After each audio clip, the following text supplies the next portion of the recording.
નમસ્તે વિદ્યાર્થી મિત્રો, હું છું યાદવ કુલદીપ શ્રી કે મોરે પ્રાથમિક શાળા વેરાવળની આ યુટ્યુબ ચેનલ ઉપર બધા વિદ્યાર્થીઓનું હાર્દિક સ્વાગત કરું છું.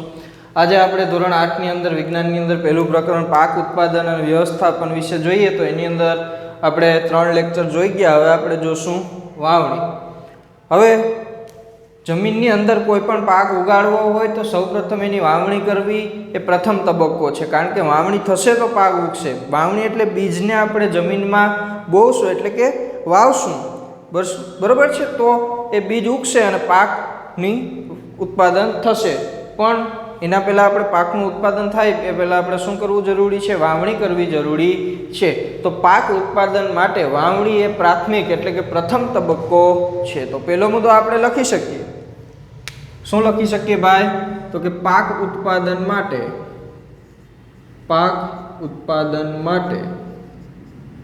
વાવણી કરવી એ પ્રાથમિક તબક્કો છે. કે ભાઈ પાકનું ઉત્પાદન કરવું તો પહેલા વાવણી કરવી આપણો શું છે? પ્રાથમિક તબક્કો છે. હવે આપણે કહીએ કે ભાઈ જેવું વાવો એવું ઉગે, કહેવત છે ને કે ભાઈ જેવું વાવીએ એવું ઉગે. એનો મતલબ એવો થયો કે ભાઈ આપણે સારી ગુણવત્તાવાળા વાવણી કરતી વખતે આપણે સારી ગુણવત્તાવાળા બીજનો ઉપયોગ કરશું તો પાક કેવો મળશે? સારો મળશે. એટલે ખેડૂત સૌપ્રથમ શું કરશે? તો કે સારી ગુણવત્તાવાળા બીજનો ઉપયોગ કરશે. સારી ગુણવત્તા એટલે કે જે સ્વચ્છ અને તંદુરસ્ત હોય. વાવણી કરતી વખતે એના પછીનો મુદ્દો આપણે લખી શકીએ. વાવણી કરતી વખતે સારી ગુણવત્તાવાળા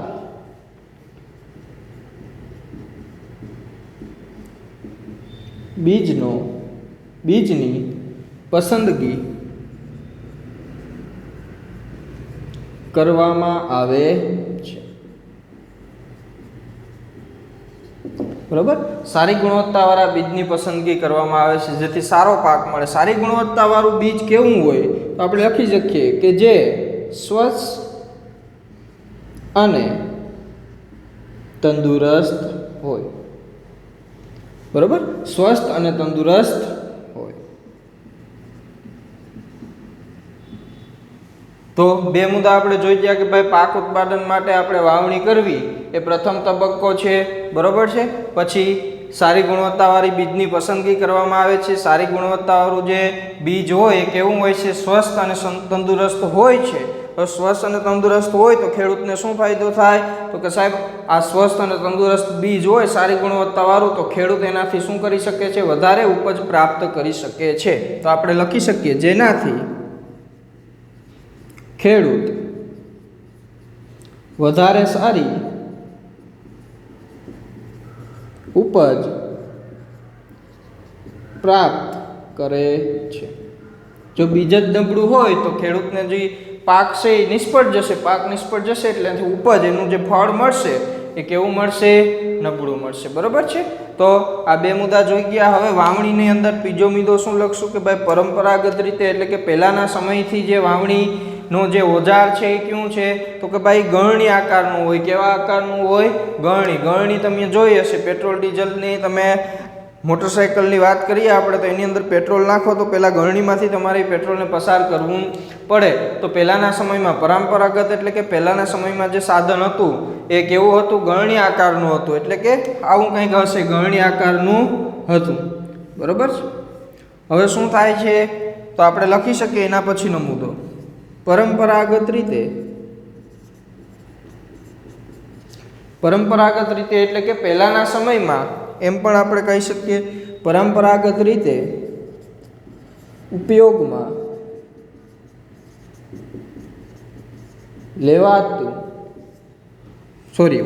પરંપરાગત રીતે વાવણી કરવા માટે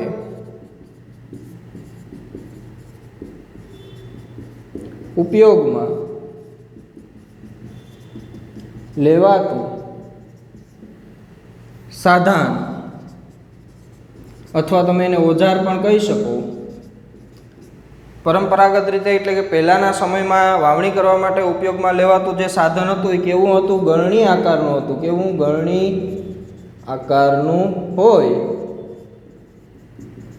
આ ગળણી આકારનું જે સાધન છે તેને શું કહેવામાં આવે છે? કે જેને ઓરણી કહેવામાં આવે છે. ઓરણી કહેવામાં આવે છે. બરોબર છે કે ભાઈ પરંપરાગત રીતે એટલે કે પહેલાના સમયમાં જે ઉપયોગમાં લેવાતું સાધન છે એ ગળણી આકારનું હતું અને આ ગળણી આકારનું જે સાધન છે એને શું કહેવામાં આવે છે? ઓરણી કહેવામાં આવે છે. આગળ વધીએ આપણે એના પછીનો મુદ્દો આપણે લખી શકીએ. શું લખી શકીએ? કે ભાઈ આ ઓરણીની મદદથી બીજ કેવી રીતે બોતા એટલે કે વાવતા? તો કે સાહેબ આ ઓરણીની અંદર જે બીજ આપણે બોતા હોય એનો દાણો નાખવામાં આવે છે. દાણો ઓરણી મારફતે ક્યાં જાય છે? તો કે 3 છેડાયુક્ત ધારદાર પાઇપ હોય છે. શું હોય છે? 3 અથવા 2 છેડાયુક્ત ધારદાર પાઇપ હોય છે. આ પાઇપ જમીન સાથે જોડાયેલા હોય છે. જેવું તમે બીજ નાખશો એ બીજ પાઇપમાંથી ક્યાં પસાર થશે? પાઇપમાંથી પસાર થશે અને ક્યાં ખૂંપી જશે? જમીનની અંદર ખૂંપી અને પોતાનું સ્થાન પ્રાપ્ત કરશે. બરોબર છે? તો આપણે લખી શકીએ એના પછીનો મુદ્દો. વાવણી કરતી વખતે બીજને ગળણી આકારમાં નાખવામાં આવે છે. તો કે આ ગળણી આકાર છે, ગળણી આકારમાં નાખવામાં આવે છે. જે ધારદાર છેડાયુક્ત પાઇપ, આ ધારદાર શું છે? છેડાયુક્ત પાઇપ, જે ધારદાર છેડાયુક્ત પાઇપ માંથી પસાર થઈ અને જમીનમાં પોતાનું સ્થાન પ્રાપ્ત કરે છે. બરોબર છે કે વાવણી કરતી વખતે શું ધ્યાનમાં રાખવામાં આવે છે? કે તો કે ભાઈ ગળણીમાં બીજ નાખીએ એટલે એ બીજ આ 3 અથવા 2 ધારદાર પાઇપમાંથી પસાર થઈ અને જમીનની અંદર શું કરે છે? પોતાનું સ્થાન પ્રાપ્ત કરે છે. આ કાચી માહિતી મેં ખાલી તમને દોરીને સમજાવી. બરોબર છે? હજી આગળ આપણે વધીએ તો એના પછીનો મુદ્દો શું લખી શકીએ? કે ભાઈ હાલનો જે સમય છે, અત્યારનો જે સમય છે એની અંદર શું ઉપયોગમાં લેવાય છે? તો કે એની અંદર આપણે ટ્રેક્ટર દ્વારા સંચાલિત સીલ ડ્રીલ, જેને વાવણીઓ એટલે કે ઓરણી જ કહેવાય, તો લખી શકીએ કે હાલના સમયમાં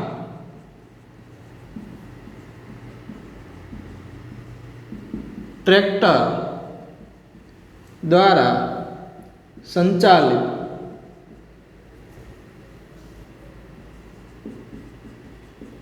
વાવણીઓ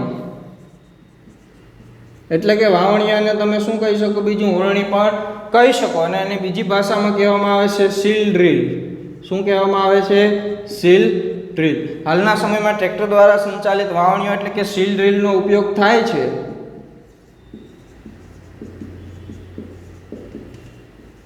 જેનાથી બીજનું અંતર અને ઊંડાઈ જળવાઈ રહે છે. તો કે ભાઈ હાલના સમયની વાત કરીએ તો આધુનિક ખેતી થાય છે ટ્રેક્ટરની મદદથી. તો એની અંદર જે ઓરણી છે, આ વાવણીયાને આપણે ઓરણી પણ કહી શકીએ અને વાવણીઓ પણ કહી શકો. બરોબર? એને આપણે શું કહેવામાં આવે છે? સીલ ડ્રીલનો ઉપયોગ થાય છે, જે ટ્રેક્ટર દ્વારા સંચાલિત છે. એનો ઉપયોગ શું છે? એનાથી ફાયદો શું થાય? તો કે ભાઈ બીજનું જે અંતર છે, 2 બીજ વચ્ચેનું જે અંતર છે એ પણ જળવાઈ રહે અને જે ઊંડાઈ છે એ પણ શું થઈ જશે? જળવાઈ રહે. અને ઊંડાઈ જળવાઈ રહે એટલે શું થાય? કે બીજ જેવું ઊંડાઈથી ઊંડું જાય એવું એની માથે માટી શું થાય? ઢકાઈ જાય. તો અમે એમાં એક મુદ્દો ઉમેરી દઈએ કે જેનાથી બીજ માટીમાં ઢંકાયેલું રહે છે. બરોબર છે? તો શું લખ્યું આપણે? કે ભાઈ હાલના સમયમાં ટ્રેક્ટર દ્વારા સંચાલિત વાવણીઓ, જેને આપણે સીલ ડ્રીલ પણ કહીએ છીએ, એનો ઉપયોગ થાય છે. જેનાથી શું થાય? તો કે ભાઈ બીજ ઊંડું જાય અને બીજ વચ્ચેનો અંતર પણ શું થાય?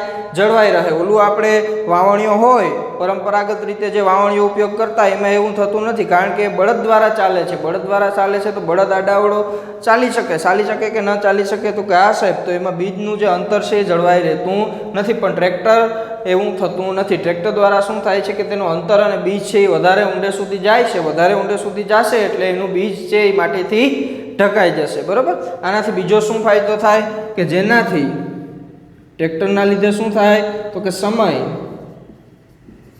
અને શ્રમની બચત થાય। તો કે ભાઈ વહેલું વવાઈ જાય અને શ્રમ એટલી મહેનત પણ કરવી પડતી નથી। વાવણિયાને આપણે બીજું શું કહી શકીએ, ઓરણી પણ કહી શકીએ, બરાબર। સીલ ડ્રીલ ખાસ યાદ રાખવાનું છે। તો એટલા મુદ્દા આપણે વાવણી વિશે પૂછ્યું હોય તો લખીએ તો આપણો એક પણ માર્ક્સ કપાય ને, એટલું લખી લો પછી આગળ વધીએ।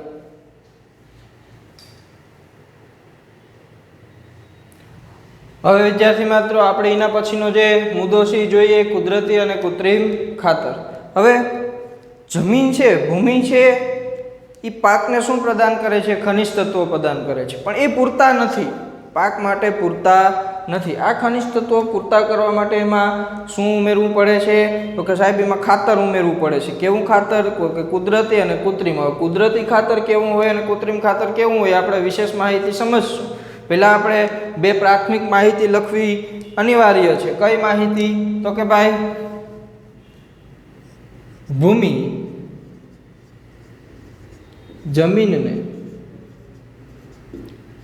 ખનિજ તત્વો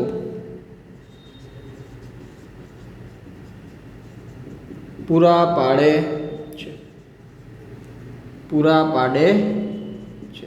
તો કે ભાઈ પાકને ખનિજ તત્વો કોણ પૂરા પાડે છે, જમીન પૂરા પાડે છે। પોષક દ્રવ્યોની વાત કરીએ હવે તો હવે પાકને આપણે તંદુરસ્ત રાખવો હોય, બરાબર, સારામાં સારો પાક આપણે લેવો હોય તો એમાં શું ઉમેરવું પડે, પોષક દ્રવ્યો ઉમેરવા પડે જે પાકનું પોષણ કરે, બરાબર। તો આવા પોષક દ્રવ્યો ક્યાંથી મળે છે તો કે આવા પોષક દ્રવ્યો ખાતરની અંદર હોય છે। તો આ પોષક દ્રવ્યોની પૂર્તિ કરવા માટે શું ઉમેરવામાં આવે છે, ખાતર ઉમેરવામાં આવે છે।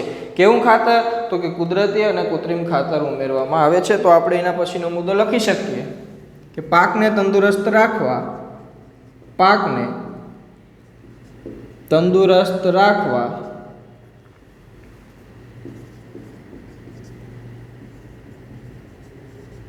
જમીનમાં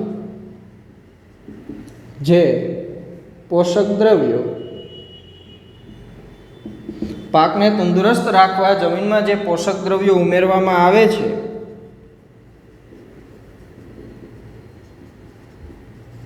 તેને કુદરતી અથવા કૃત્રિમ ખાતર કહે છે, બરોબર। કે ભાઈ જમીનમાં પોષક દ્રવ્યો પૂરા પાડવા માટે આપણે જે પોષક દ્રવ્યો ઉમેરીએ છીએ એને શું કહીએ છીએ, પોષક દ્રવ્યો સ્વરૂપે જે પદાર્થ ઉમેરીએ છીએ અહીં લખી શકીએ, પોષક દ્રવ્યો સ્વરૂપે જે પદાર્થ, બરોબર। કે ભાઈ પોષક દ્રવ્ય સ્વરૂપે જે જમીનના પાકને તંદુરસ્ત રાખવા માટે જમીનમાં જે પોષક દ્રવ્ય સ્વરૂપે જે પદાર્થ ઉમેરવામાં આવે છે જેને આપણે શું કહીએ છીએ, કુદરતી અથવા કૃત્રિમ ખાતર કહીએ છીએ। તો એની અંદર હવે આપણે પહેલા સમજશું કુદરતી ખાતર। કયું ખાતર? કુદરતી ખાતર। હવે જો ઘણીવાર શું થતું હોય કે એકને એક જમીનમાં વારંવાર પાક લેતા હોય, એકને એક પાક, એક જમીન હોય એમાં વારંવાર સતત 3 ઋતુનો પાક તમે લેતા હોય તો જમીનમાં પોષક દ્રવ્યો છે એનું પ્રમાણ શું થતું જાય, ઓછું થતું જાય, બરોબર। તો આપણે લખી શકીએ સતત, સતત એટલે એક પછી એક પાક ઉગાડવાથી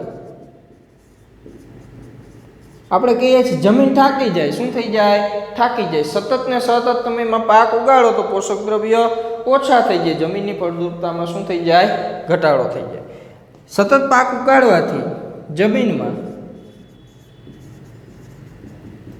પોષક દ્રવ્યોનું પ્રમાણ, પોષક દ્રવ્યોનું પ્રમાણ ઓછું થતું જાય છે, શું થતું જાય છે, ઓછું થતું જાય છે। હવે પોષક દ્રવ્યો ઘટ્યા એટલે કે ક્ષતિ એટલે કે ઘટે છે કોઈ વસ્તુ, તો આ ક્ષતિને જે પૂરી પાડીએ છીએ એના માટે આપણે શું ઉમેરીએ છીએ, ખાતર ઉમેરીએ છીએ। આ પ્રક્રિયાને કઈ પ્રક્રિયા કહેવામાં આવે છે, ખાતર ઉમેરવાની પ્રક્રિયા કહેવામાં આવે છે, બરોબર। તો આ પોષક દ્રવ્યો, આ ક્ષતિ, ટૂંકમાં પોષક દ્રવ્ય ઘટે છે એ ક્ષતિ પૂરી કરવા માટે, આ ક્ષતિ પૂર્ણ કરવા માટે માટે કુદરતી ખાતર ઉમેરાય છે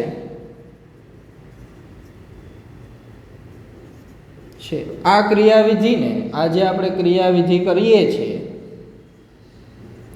કુદરતી ખાતર ઉમેરવાની પ્રક્રિયા કહે છે. કુદરતી ખાતર ઉમેરવાની પ્રક્રિયા કહે છે. બરોબર છે. તો આ મુદ્દો આપણો મહત્વનો છે કે ભાઈ તમને કુદરતી ખાતર વિશે લખવાનું કહે તો તમે પહેલો મુદ્દો આ લખી શકો. બરોબર છે. બીજો મુદ્દો તમે શું લખી શકો ભાઈ? જો એ પહેલાં હું તમને એક સૂચના આપી દઉં કે ભાઈ આપણે હમણાં નિશાળો બધી બંધ છે, ટ્યુશન ક્લાસીસો બંધ છે. બરોબર છે. તો ઘણા બધા વિદ્યાર્થીઓને આને પહેલાંના સેમેસ્ટરમાં મારા ઘણા બધા વિદ્યાર્થીઓનો પ્રશ્ન હતો કે સાહેબ ટ્યુશનની અને સ્કૂલની જે રીતો છે એ બદલે છે. જો આ વખતે આવું ન થાય એટલા માટે અમે અમારું ટ્યુશન ક્લાસીસ ચાલુ કર્યું છે. ક્રિએટિવ એકેડેમી બધા વિદ્યાર્થીઓને પેમ્પલેટ આપેલા છે. બરોબર. એડમિશન લેવા માંગતા હોય તો વહેલી તકે સંપર્ક કરવો જેથી આપણે સ્કૂલ અને ટ્યુશનનું જે બેલેન્સ છે એ જળવાઈ રહે. બરોબર છે.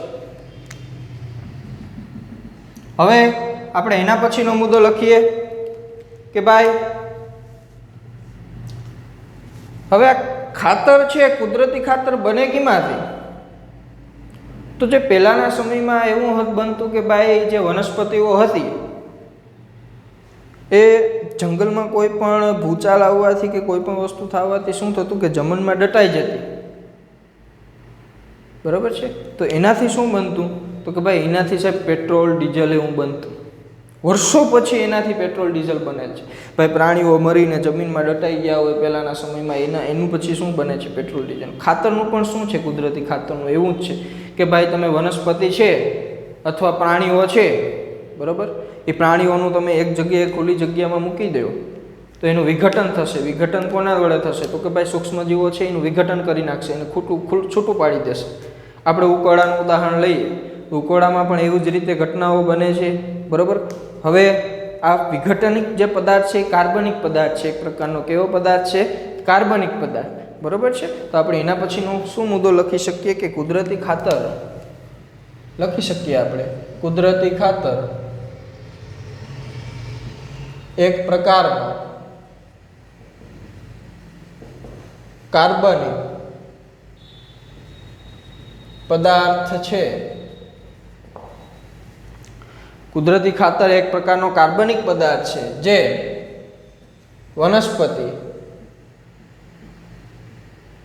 અને પ્રાણીઓના વિઘટનથી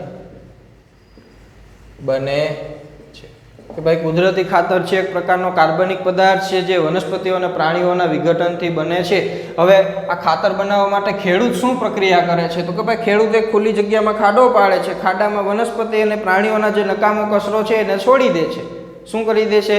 છોડી દે છે. સમય જતાં શું થાય છે કે ભાઈ સૂક્ષ્મજીવો છે એની ઉપર આક્રમણ કરે અને આક્રમણથી જે વિઘટન થાય એટલે કે આખો પદાર્થ સૂકો જુદો પડી જાય, ભૂકા જેવો સડી જાય. ટૂંકમાં કહીએ આ સડીગલ જે વિઘટિત પદાર્થ છે એનો આપણે ઉપયોગ ક્યાં કરીએ છીએ? કુદરતી ખાતર તરીકે કરીએ છીએ. તો આપણે લખી શકીએ. શું લખી શકીએ એના પછીનો મુદ્દો? તો કે ખેડૂત એક ખુલ્લી જગ્યામાં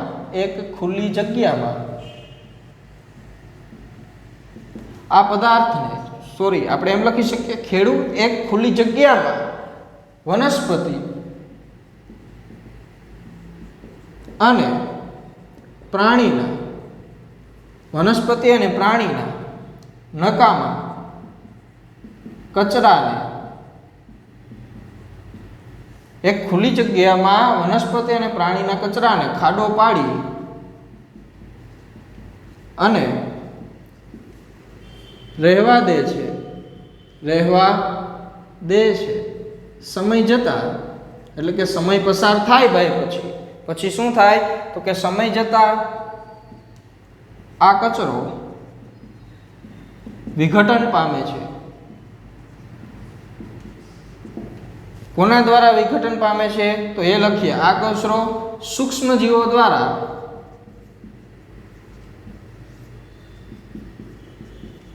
વિઘટન પામે છે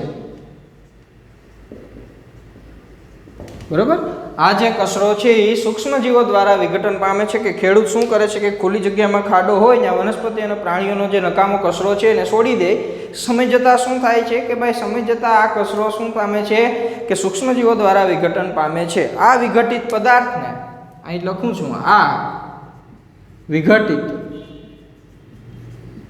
પદાર્થને આપણે કુદરતી ખાતર કહીએ છીએ. ખાતર કહીએ છીએ જે જમીનમાં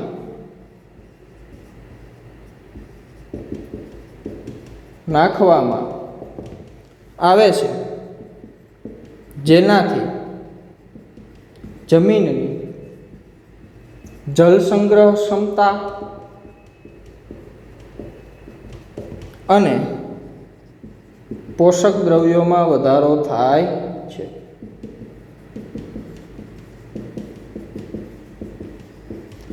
કે ભાઈ આ જે વિઘટિત પદાર્થ છે આપણે એને કુદરતી ખાતર કહીએ છીએ. આ કુદરતી ખાતરને લીધે શું થાય કે ભાઈ જળ સંગ્રહ ક્ષમતા, જમીનને તમે જે પાણી આપો છો પાકને એનો સંગ્રહ કરી રાખવાની ક્ષમતામાં શું કરે છે, જો પાક જેમ પાણીને સંગ્રહ કરશે એમ પાકને પાણી મળશે. કારણ કે વનસ્પતિમાં 90% શું હોય છે, પાણી. એટલે પાણી ખૂબ જ આવશ્યક છે. પાણી આવશ્યક છે એટલે પાણી થોડુંક રહેવું જોઈએ જમીનની અંદર.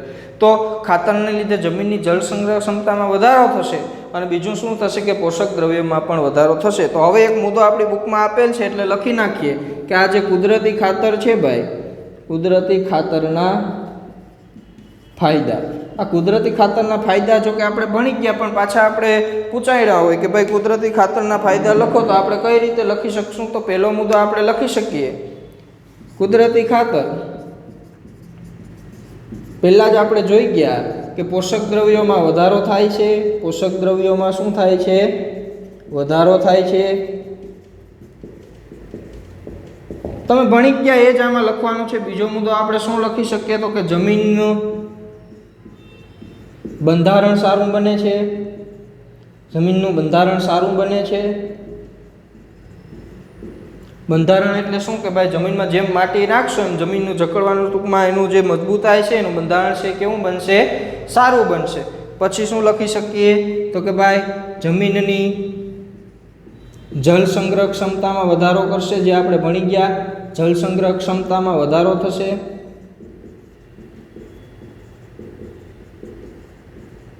અને છેલ્લો મુદ્દો આપણા માટે નવો છે કે ભાઈ ખાતર નાખશો એટલે જમીન સિદ્રાળુ બનશે. કેવી બનશે? સિદ્રાળુ. કારણ કે ખાતર ભાઈ એક ધારું હોતું નથી. આ રીતે શું હોય છે, એના કણ વચ્ચે શું હોય છે? જગ્યા હોય છે. જેમ જમીનમાં તમે વધારે ખાતર નાખશો તો જમીન સિદ્રાળુ બનશે. સિદ્રાળુ બનશે એટલે વાયુ વિનિમયમાં શું થશે? વધારો થશે. શું થશે કે જમીન જે વાયુ લે છે એ વાયુમાં એને સરળતાથી વાયુ વિનિમય એટલે વાયુને આપલે કરવામાં એને શું થશે? વધારો થશે. જમીન છિદ્રાળુ બનવાના લીધે વાયુ વિનિમયમાં વધારો થશે. બરોબર છે? તો આપણે પરીક્ષામાં કૃત્રિમ અને કુદરતી ખાતર વિશે પૂછાયું હોય તો આપણે અહીંથી લઈને અહીં સુધીના જે મુદ્દા લખી શકીએ. બરોબર, મેં મારી ભાષામાં લખાવ્યા છે જેથી તમને વાંચવામાં સરળતા રહે. બીજી કોઈ તમે મટીરિયલમાંથી વાંચશો તો તમારે થોડુંક સમજવું કેવું બનશે? અઘરું બનશે. આપણી સરળ ભાષામાં આ મુદ્દાઓ લખેલ છે જેથી તમને સરળતાથી સમજાય રહે. હવે એક હોમવર્ક તમારું આ બધું લખાયું તો એકવાર લખવાનું છે, પણ તમારે કુદરતી ખાતર વિશે 2 વખત લખવાનું છે. કેટલી વખત? 2 વખત. મોસ્ટ આઈએમપી આ તમારો પ્રશ્ન તમે કહી શકો. બરાબર, કુદરતી ખાતર એટલું લખી લો. પછી આપણે આગળના લેક્ચરમાં કૃત્રિમ ખાતર વિશે જોશું.